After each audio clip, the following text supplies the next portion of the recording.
سلام بچه ها، امروز اومدیم با یه دونه بسته کیندی، یعنی 2 تاست دیگه. بریم اول اینو باز کنیم. چاقومون بغله. اوه، چه کارتی، چه کارتی، کارت یورو. و یه دونه برچسبه، ولی خیلی فندک خوب. بریم ببینیم این چی. نه، چاقومون بغله.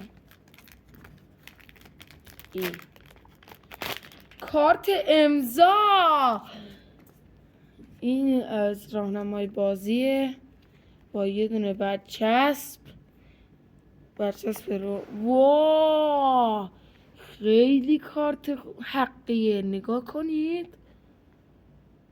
بله، امروز شانسمون خیلی خوب بود